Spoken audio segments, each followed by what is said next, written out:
everyone. Welcome back to another episode of the HR Leaders Podcast, the show where we explore the future of work with industry experts and HR executives from the world's leading global brands. Today, we have a special show. We've got two guests on the show today. We're joined by David Fairhurst, who's a former Global Chief People Officer at McDonald's and founder of OrgShakers, and Maya Bordeaux, who's a former Chief HR and Communications Officer at Tribune Publishing and now serves as a Senior Advisor at OrgShakers. Welcome to the show. How are you both? Hello. Hi, we're great, Chris. Hi. Thanks for joining us. We're truly global today. Truly global over the other side of the pond. I think you said it's raining where you are, and we've got the sun, so we've swapped. We've got floods here and rain, and it should be warm. So I'm very jealous of this British weather that I've never heard of before. That seems to be nice. As soon as you left, David, it started getting hot and really nice. It's fine. Before we jump in, I'll start with yourself, David. Tell us a little bit more, and listeners a little bit more about yourself and your journey to where we are today. Yeah, so when I left McDonald's, I took on a number of advisory roles, but I was keen to get together with a lot of the people, some of the best people that I've worked with over the years in different brands, and get them together to form something that I think is rather fun called OrgShakers. And these are my movers and shakers, as we call it, a great set of people. They're all sort of proven problem solvers. Some of them are generalists in the people space, some of them are specialists. They're sitting all over the world.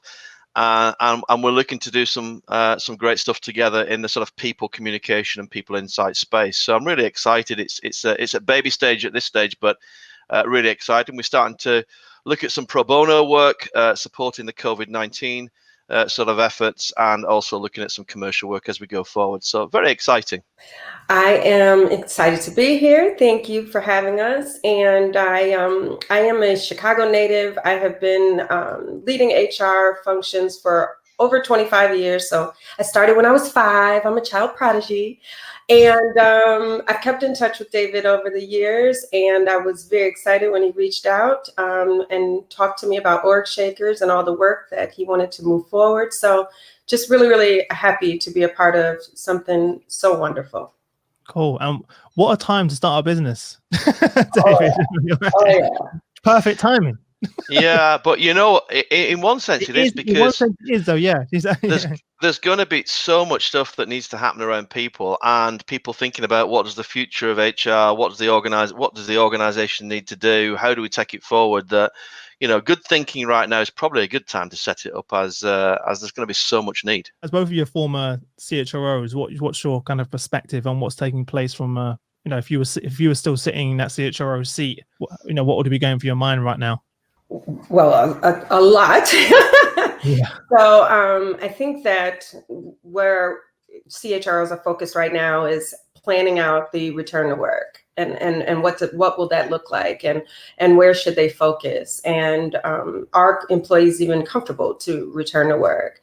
And so as David and I have been talking together and to companies and to other members of OrgShakers, we designed what we call returnment and the pillars that should be focused on when you are thinking about this return to work. And because this pandemic has impacted people so significantly, there has to be some focus on the physical, the emotional, the mental impact of this pandemic. And I think that although HR has historically focused on taking care of their people, we just have to be much more thoughtful about what that means post-pandemic. And so the pillars that I referenced earlier, we've called them reassurance, re-onboarding, re-engaging, and re-recruiting. I'll tell you a little bit about each of those, and of course, David, chime in. So for reassurance, that's the focus on the person, on the people, on their well-being. How are they doing? How are they going to positively re-engage in the workforce? Will they be able to come back to work? What additional resources will be necessary to support them so that they can be a productive, contributing employee? Re-onboarding is all about, how do you engage them? How do you make employees excited about returning to work? Because there's this assumption that people are ready to come back to work. And it's important that we recognize there are going to be many, many employees who are moving forward with great trepidation. They're afraid for their safety. They're afraid to interact with people once they get in the workplace. They're afraid of their productivity and can they perform at the same level because they've been working in a very different environment for the last few months. So, these are all the things that have to be considered. And then with re-engaging, it's about the focus on the manager, their practices. What did they learn about themselves as a manager in this time that they were working during the pandemic and working from home?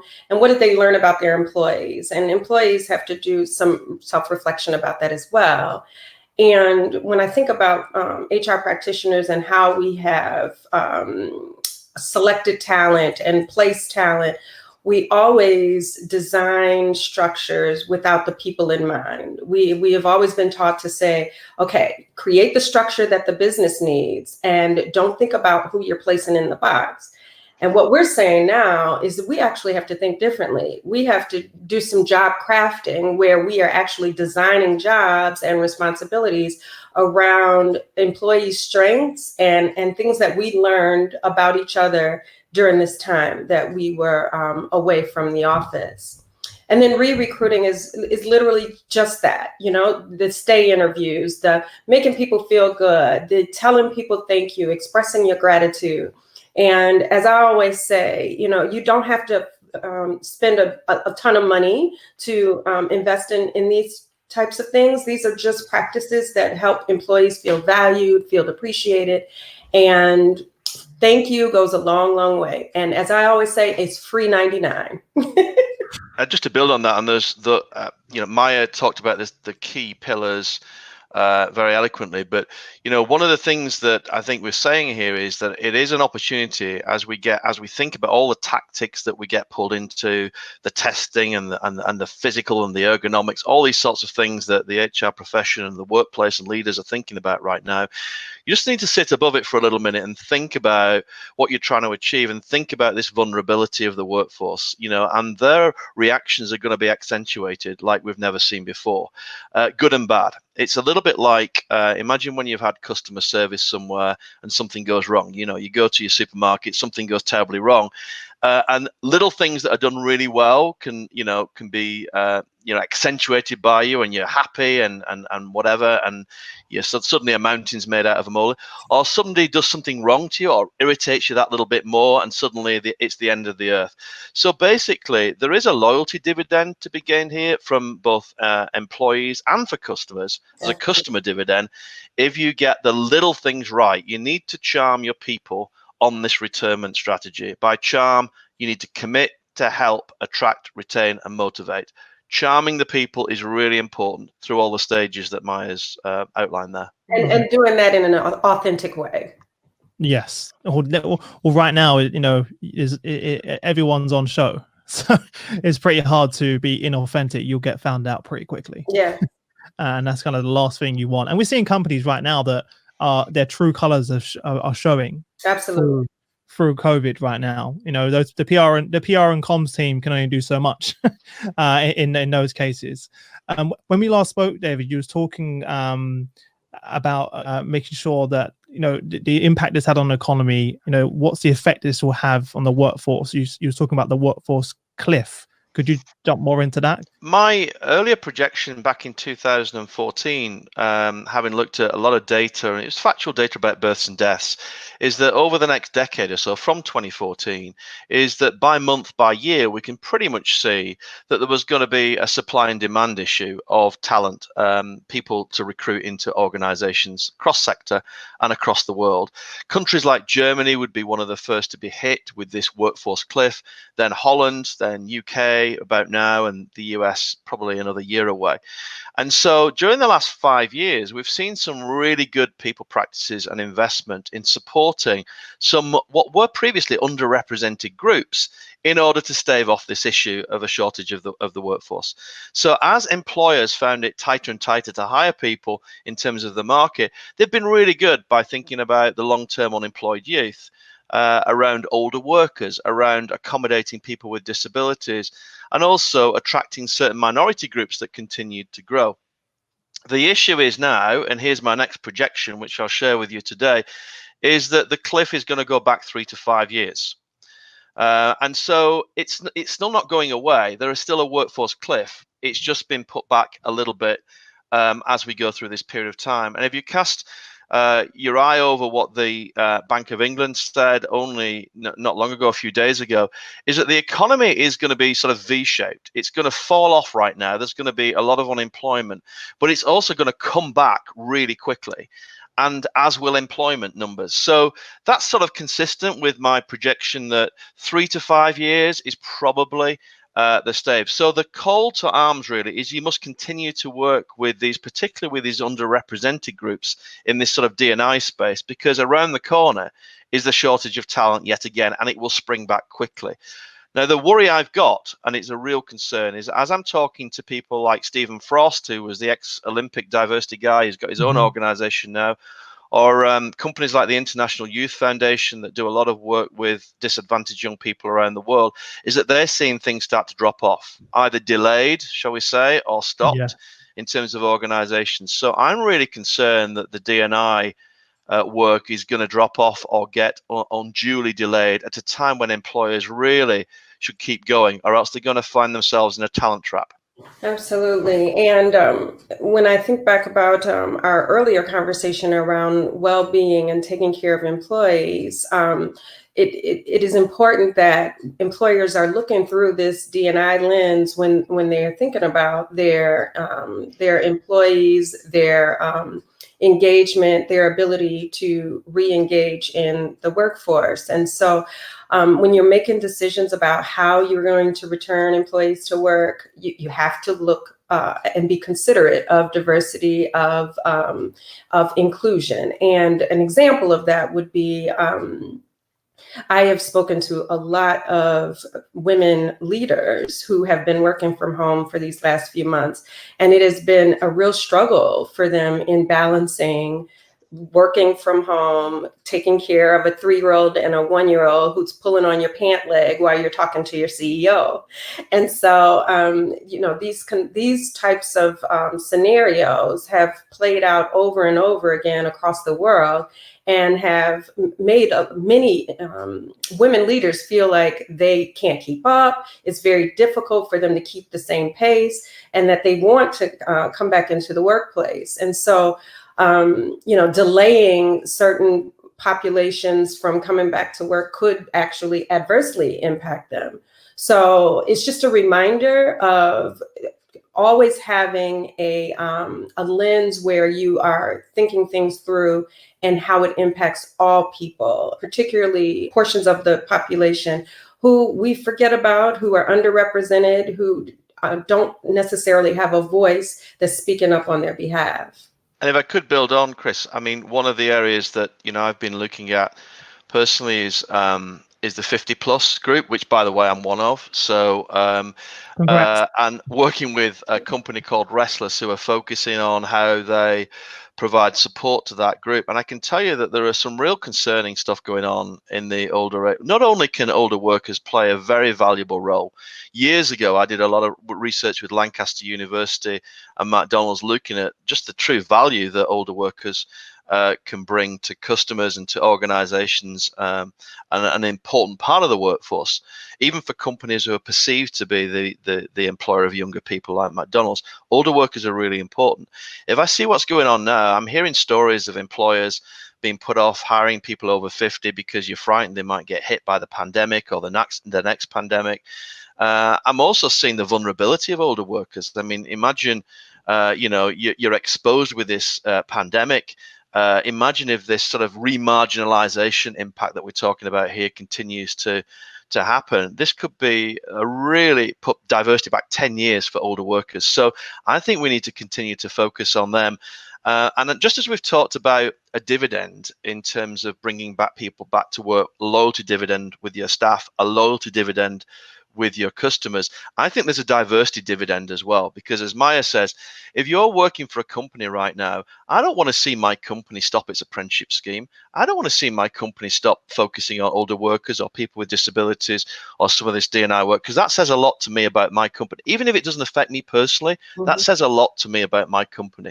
So I think there's a dividend, a diversity dividend for companies that continue to do the right thing, even though it'd be very tempting to put some of this resource and finances into all of the short-term priorities that are going to hit the business right now. They need to keep doing this because there's a real payback. What else is on your mind? I know that there's a lot you going on right now, a lot of work that you're doing. I know something you mentioned last time, which I'd love to jump into, is around job crafting. Yeah, one of the things. I mean, we're going to see a number of things, and Maya, please add on in what you might call the new work order, the workplace beyond COVID. And it's not all bad, but it's also not all about Zoom, right? Everybody keeps talking about remote working and whatever. That's part of it, but there's a lot more to it than that. And one of the things that we've been exploring is this whole notion, which was rather academic, around this word job crafting or job sculpting, which is the idea that post the Industrial Revolution, the way we organized work is that we made job descriptions that tell you what you're supposed to do, and then, hey, evaluation systems to tell you how you're paid for what you do. And we almost created policies and practices that kept you within that job. So in many ways, the job description defined who you are and what you do in the organization. And that's how we made sense of it. And I understand why, that's how we made sense of organizations. The whole notion of job crafting is when people personalize what they do. So they bring themselves to their job and they're not defined by the job description. It's the other way around. And so they start to think about, what are the tasks that I can drop? What are the tasks that I can add? What is the nature of the relationships? What is the nature of how I frame this job even? And so this is something that has happened for some time, and particularly happened in slightly older, middle-aged people, etc., who've had life experiences, who wanted to change their job a little bit and maybe had a boss that gave them permission to do that. Well, I think there's going to be a revolution in job crafting, because what this shock has done, what this horrible pandemic has done, is allow people to think differently, not just about how they work remotely, about what tasks make sense, what tasks don't make sense, what could I change, what could I stop doing, what's the nature of my relationship with my boss, what does a boss look like, and so on and so forth. So even at the most junior level, in organizations where you would think jobs are hard to craft and personally change, I think, and for younger people, we're going to see a lot more job crafting. People are going to come back into the workplace and be thinking about, how can I personalize this job more? And will my manager allow me to do that and give me the space to think about how things could be different? A whole redefinition of the workplace. So I think it's exciting, because I think there's a lot of business benefit and employee engagement to be gained by opening up our minds to thinking about doing jobs and crafting jobs differently by allowing people to personalize, if that makes sense. Yeah, absolutely. And I think that the pandemic also forced people to do things they wouldn't normally do. So as everybody moves home to work, you're called upon and asked to do things that you wouldn't normally have been asked to do. And so you're learning a lot about yourself during this time as well. Things that you want to do differently, as well as, I didn't realize I had this skill. And so, being able to leverage and utilize those skills in different ways once we return to work, I think it's going to create some excitement for the workforce. Yeah, many of the HR leaders I've been speaking to have been using this as an opportunity to make those changes. Mm-hmm. When would you have ever had an opportunity like this to actually, redefine what that framework looks like? Absolutely. As well. Yeah, I'm just wondering. I hope we don't go back though. I just hope we don't have this opportunity then go back to the norm, and that's my worry. Yeah, I think, first of all, I don't think there is a new norm. I think that the natural propensity for line managers to think about normalizing this, right? Normalizing the workplace, maybe reducing the amount of travel, and maybe being a bit more flexible with workplace practices. But I think that's very narrow thinking. I mean, first of all, going back, it's not a new norm. It is a totally different environment with totally different expectations. And as we said earlier, things are going to be accentuated. Their brains are going to be in a state where little things that you do good are going to be seen massively, and things that you do small are going to be seen. And there'll be huge turnover, maybe some of your best talent. Because if you don't allow some of this job crafting, if you don't rethink and re-engage into a whole new type of working practice, not just about remote working, then you may find that the turnover of the talent is something that isn't exactly desirable, because they're going to jump ship. Some of the best swimmers will jump ship. And because they want to see some of this happening, they want to change a redefinition between the employee and the employer, between the line managers, and the little things that line managers could do to open up their minds to some of these things, not just travel, not just remote working, but working very differently with people. Then you'll see, the engagement levels of some of your best talent increasing as a result. Absolutely. Which really makes it clear that you have to have leaders who have open minds, who are flexible, who are agile, who are open to these new ideas that employees will be bringing into the workplace. And although it is a trait or a characteristic that you always look for in leaders around flexibility and open-mindedness and being collaborative, I think some other things that will be very important for leaders to show up in the workplace is resilience, and your ability to lead through what many are referring to as a recovery period, and empathy to be able to connect and understand what people have been through and help them get to a better place. And compassion and calm. I think so many leaders have learned many things about themselves and their ability or inability to lead in a calm and compassionate way through this pandemic and post-pandemic, because unfortunately the chaos is not over. No. So it'll be a new set of chaos, just redefining it and defining it in a different way as we work through this recovery period and post-pandemic. And so if you don't have a leader that is resilient, that is calm, that is understanding, that is open-minded, flexible, and ready to leverage employees' strengths in a new and different way, you will lose your people. Chris, there's also I completely agree with Maya in terms of some of those skill sets and those approaches are going to really matter. I was asked a question last week by a CEO that asked me, what's going to be key for communication, and this is a big retailer, and I said, what's key is this authenticity. It's how you communicate. Yeah. You might not have all the answers, but it's the way in which you're engaging. It's the way in which you show vulnerability. But there's also some other things that are going to impact the workplace, not just this job crafting phenomenon that's going to change and that is not a new norm. It's going to be an entirely different working environment. One is going to be well-being. So the well-being was already a topic that was shooting up the agenda of corporate businesses. Yeah. It was the number one topic gain of boardrooms, I am led to believe, across the world in before this pandemic was well-being. It was creeping in quarterly for many organizations. And so this is going to boom, which is like, where's this going? I think that's going to be really interesting, even to the point where, I would argue that organizations should be thinking about appointing a chief well-being officer. Right? The other thing is that, this returning workforce, they're going to be taking stock. They've had time at home. Working at home is not normal when you're looking after kids and caring about elderly relatives sitting in a pandemic. So yeah. you're gonna also be thinking about, where's my career going? What am I happy with? This boss gets on my nerves and they still get on my nerves. Should I go and retrain? Yeah, I've seen a lot of my friends and actually family members reassess their career. Right, you're right. When I'm asking them about how things are going, a lot of them, so many actually, now you just said that, it's actually giving people that break to kind of step away and think, is this actually where I want to be spending my time and energy? 100%. And universities, and I've sat through some university meetings in the US here, they're expecting a 30% hike in registrations. 30%. Really? And and the reason that they're expecting a hike is because, and I don't think there'll be a rush towards getting cap and gowns. I've always wanted to do that PhD, or I've always wanted to do that master's or whatever. There might be some of that for personal reasons. I think there's going to be a huge rush towards things that certify your competence, that enable you to do a different skill. You might want to go into cyber security. You could do a cyber security boot camp, and in 2 months' time, you could be working in that industry. And maybe that's what I want. So I think there will be a reaction to leaders, and if your boss isn't that good before the pandemic, then maybe now it's time to move on and find a boss that is.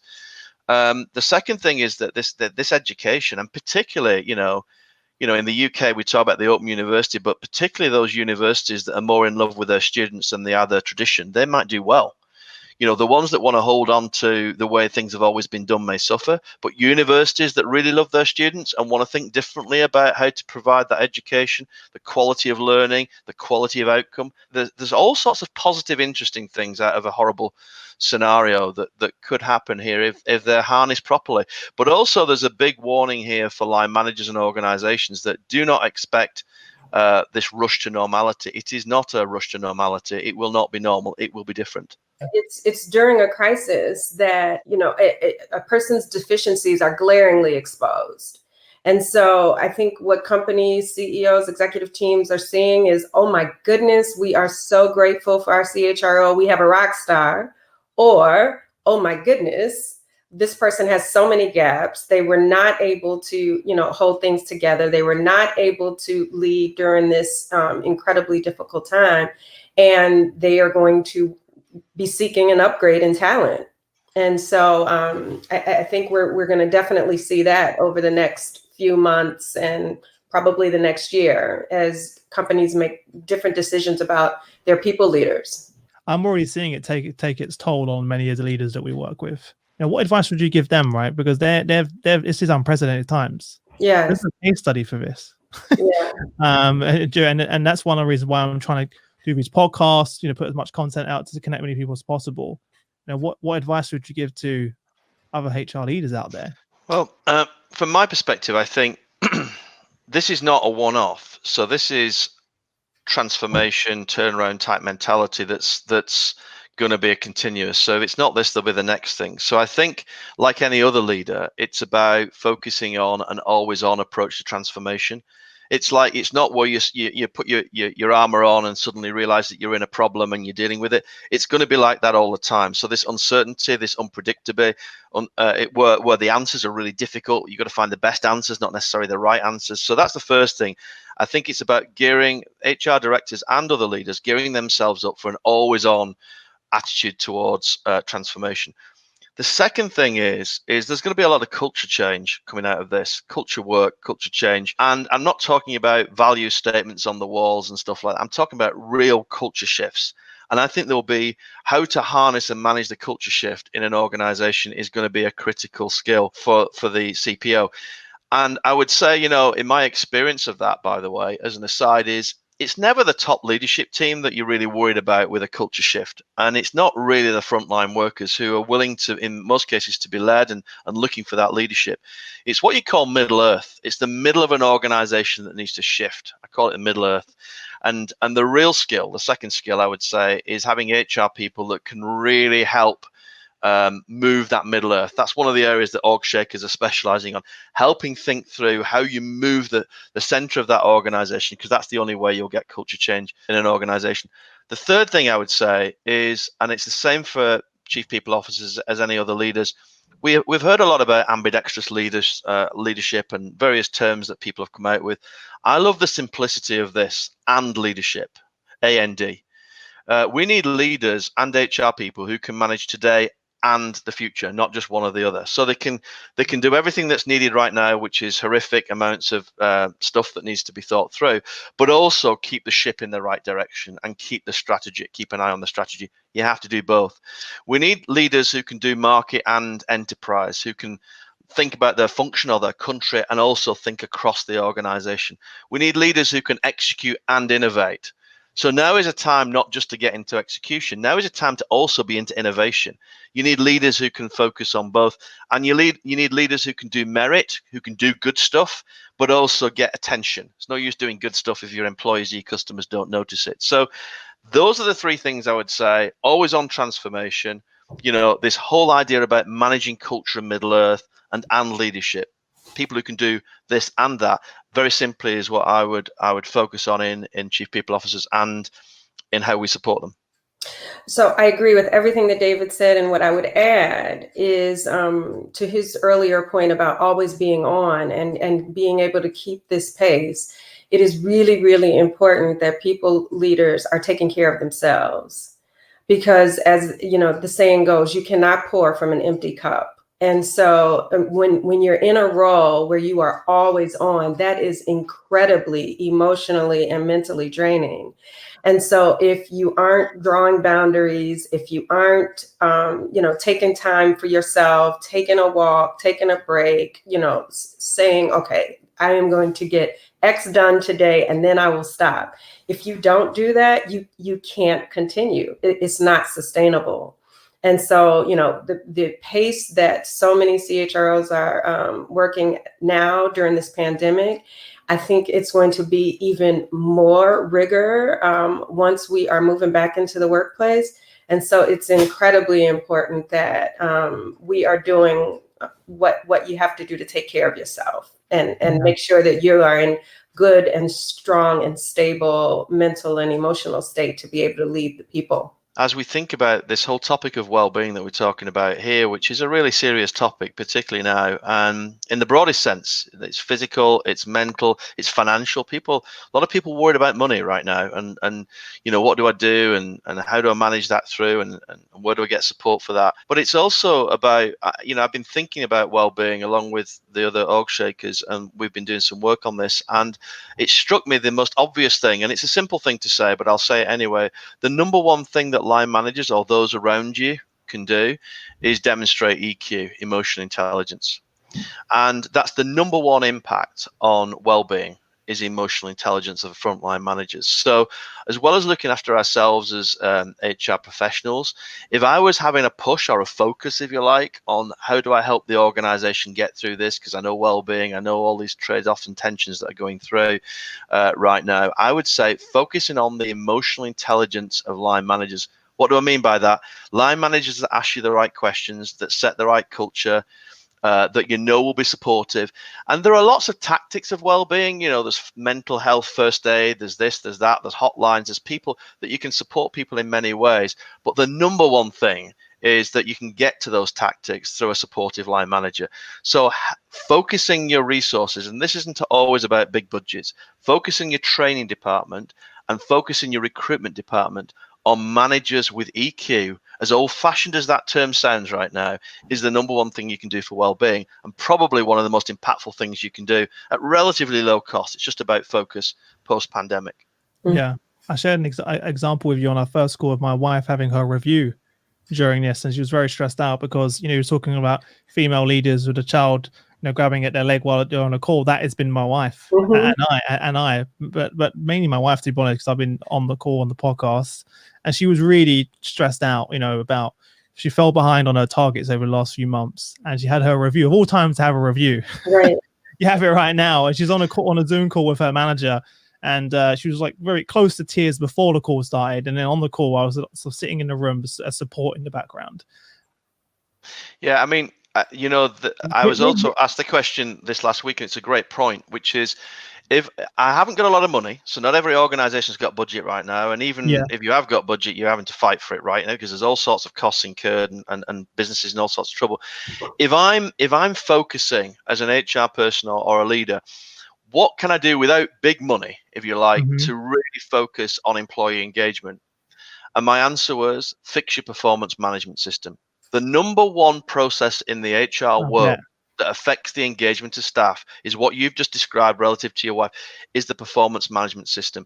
For most businesses, the sad thing is that performance management doesn't drive performance of the organization, and employees hate it. I mean, ask employees to put their hands up if you look forward to your annual performance review. No hands go up. Well, if they do, I'll be surprised. And the reason is managers need it too. It's a chronic example of a process that's badly designed, that hasn't been modernized. I changed the name of it to be called performance motivation. You can't manage performance. We're not robots, but you can motivate performance. And so I think there's a simple redesign of that process where people look forward to something, where the manager learns about themselves as much as the employee learns about their performance, where the employees have these ongoing conversations, where you have good feedback, and where you grow and learn from it. And if you can, in your organization, think about your performance motivation as a single process and improve it, particularly post this horrific pandemic that we've been through, I would say that would go a long way, a long way to improving the engagement of your staff. Yeah. Well, the point I was going to make at the end of that is that I was so amazed at how my wife's manager dealt with it, because she said, "Don't worry about it. You're not hit your target. We're still going to pay you a bonus. We're living in, we forget about the targets. We're still going to pay you. Still going to give you a bonus." And after that call, my wife burst into tears because couldn't believe it. But after that call, she was like, "I've never seen her work so hard. I've never seen her so engaged. I've never seen her say, you know what, actually, I think I'm going to go for grade 4. I'm like, what? I was like, I'm going to go for, I know. And all of a sudden, she's now completely re-engaged just because of that small act of kindness and the EQ you described of her manager saying, don't worry, we're here to support you. What you saw there in the manager is good EQ, right? Supportive, ask the right question. What you saw in your wife is she works even harder as a result. The manager was committing to help attract, retain, and your manager was charming. They did the right thing. But let me tell you, Chris, I'm hearing stories of some organizations that are even thinking about the new use of technology to monitor and track people because we don't trust them at home. Let me tell you, I'm hearing those stories. And that reminds me of something in the 1970s or 80s when I started work in factories where we used to clock people in, and then if they were 2 minutes late, we'd dock their salary, zero trust, people would check your work. Do we really want to go back to that through the modern use of technology? No. We should be thinking about the new work order as a more trusting environment where we don't have to track people, just like your wife. If we treat them the right way, then they'll respond in the right way. You'll get the right loyalty. And my worry is that, we could go back 30, 50 years with organizations thinking about right now the use of technology to track people because they're working from home. Check when you've logged in, check what you've done. That's not the way forward. That's not what we should be doing. We should be using technology to make sure that this performance motivation process has ready and regular access with your boss that's helpful, just in the way you talked about your wife. Let's use the technology for that. But please, let's not go back 50 years and start checking people are working. Yeah. I mean, there's years and years of global research tells us that the key driver of employee engagement is making employees feel valued and appreciated. And so that's what your manager did for your wife. In that, even though she didn't hit the metrics, that she is still valued and her work is valued, and that she would still be rewarded. And that is how companies will win, making your employees feel valued and appreciated, not monitored and micromanaged, that they are trusted to get things done. And even, through this crisis, people got things done. Yeah. And you know what I call that, Maya, if I'm taking a step back? Make sure that we, the HR profession, strategize for the majority and not the minority. Yes. We've too often, and you'll slap me for saying this, Maya, because I know you're a qualified lawyer. We've too often listened to some of these lawyers. I'm sorry, Maya. We've listened to some of these lawyers, and I know you're not like this. What's happened is that we design these processes for the 1 in a million idiot that does something stupid, right? We design these phone policies, these cell phone policies, for the person that does something wrong on it, rather than design policies to help the majority, the 99.9% of people who are doing things right, to motivate them and improve them. So this is what we mustn't fall in the trap of doing. Is there are always going to be idiots in organizations. Just deal with them separately. We can deal with them separately. We're good at that. But let's make sure that the majority of the policies are focused on motivating the majority of the people and getting value creation for the organization and for those employees. Performance management is a classic example. Deloitte in 2015 added up that they had 2 million hours of pretty much unproductive time of process. And the process was driving the people, not the other way around. So let's have a think about let's take this opportunity post-COVID to look at all of our people policies and practices and say, are we designing to get the majority of people with us, motivated, productive, adding value to the organization? Or are these policies designed for the 1 in a million idiot that we just need to deal with separately? No, I agree. And this is a lawyer agreeing with what you said. I was going to say, I agree, however. I thought he was going to sidestep it there. Well, look, David, Maya, it's been a pleasure having you on the show. I'm so excited for you. And as I said, what a time to start an organization. I think the work you're doing is needed now more than ever. So very excited for you. And you've got such a powerhouse of a team as well as part of the OrgShakers. So I'm really excited to following you over the next few years and coming months as well. Before we wrap up, if there's for each of you, if there's one parting piece of advice for everyone listening, what would that be?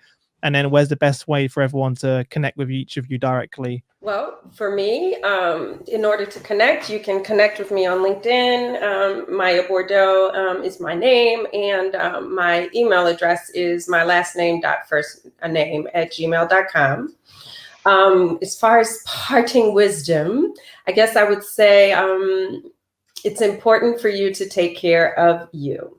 And as we are moving forward in both our professional and our personal lives, the impact on people in this pandemic has been so significant that let us reflect on what we've learned, and let us turn this experience into some positive outcomes, both personally and professionally. And it's very important that you take care of yourself in that process. And finally, from me, let's not, to paraphrase Winston Churchill, that great leader, let a crisis go to waste. Organizations were far from optimizing the people dimension. People are so important in organizations. And so let's use this horrific and horrible time to actually take a step back, see what we've learned, and make it even better. And I think the role of the chief people officers and those who are supporting them, like OrgShakers, I think we've got a very important leadership role to play in helping our organizations continue to add value. And you can contact any of us at orgshakers.com. Amazing, guys. Well, thanks so much for joining us. Thanks to everyone on LinkedIn. We appreciate you tuning in. If you're new to the show, please subscribe, like, comment, share the post. We want to share this incredible knowledge with as many people on LinkedIn and on social media as possible. So please take a moment to do that. Obviously, connect with David and Maya on LinkedIn, and also check them out at orgshakers.com. Apart from that, thanks again, David. Thanks again to Maya, and I look forward to seeing you all again soon. See you later. Bye. Thank you. Thank you. Bye-bye.